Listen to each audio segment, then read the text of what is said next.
Good day, everybody. I'm showing you the only piece of Jackie Robinson memorabilia I have, and that is his autobiography.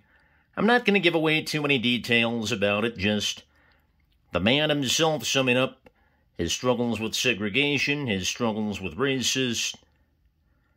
Jackie Robinson in his own words, late in his life, and I'm showing you this and giving my thoughts on Mr. Robinson because today was the day he was born. He was born on this date, January 31st, 103 years ago in 1919. And we know about his baseball accomplishments, at least most people do. The first African-American to play in the major leagues in the 20th century when he broke in with the Brooklyn Dodgers in 1947.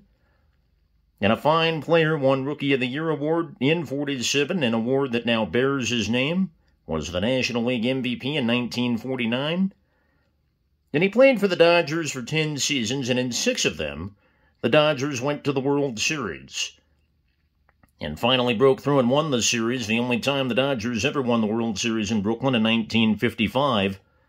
And during that series, Robinson stole home. Did that in the first game of that 55 series. But Robinson, of course, was so much more than a great baseball player, a pioneer in so many ways, somebody who was told not to fight back. When Branch Rickey signed him, the Dodger executive who signed him back in the 40s, told Jackie not to fight back. And how he held that in, how he dealt with people throwing at his head, people calling him bad names, etc.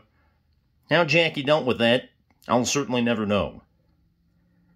And then after Robinson retired, following the 56th season, he became an integral part of the civil rights movement.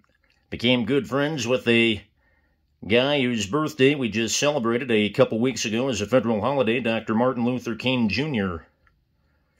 And Dr. King himself had a very interesting quote. He told another African-American, one of Robinson's former teammates, pitcher Don Newcomb, shortly before he died.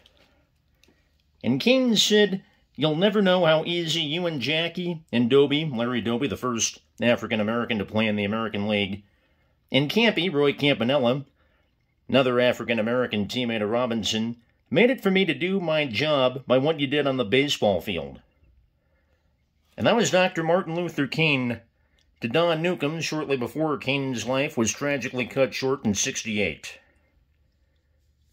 So it makes me wonder, as tough as times have been of late in a lot of ways in this country, with racial division, political division, and other forms of division as well, I just wonder how much tougher would it still be today if not for Jackie Robinson. I mean, he broke into baseball when baseball was the king of sports in 1947, introduced people to a new brand of baseball, introduced people to his way of life and African Americans' way of life, and really helped make people aware of the African American community.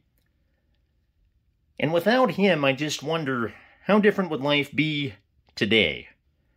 What issues would we still have today? And not that somebody else, like, say, Larry Doby, Hank Aaron, Willie Mays, wouldn't have been the first, and wouldn't have done what Robinson eventually did. Still, it's just, without Jackie, what would have happened?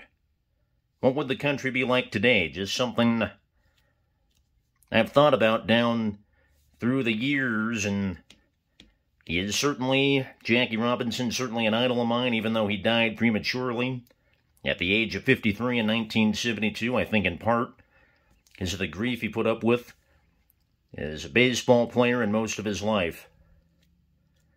But still one of my idols, Jackie Robinson, whose birthday is this date, January 31st, back in 1919. One of the all-time great baseball players and great people there's ever been. Thank you for watching. I look forward to talking to you soon. In the meantime, good day, everybody.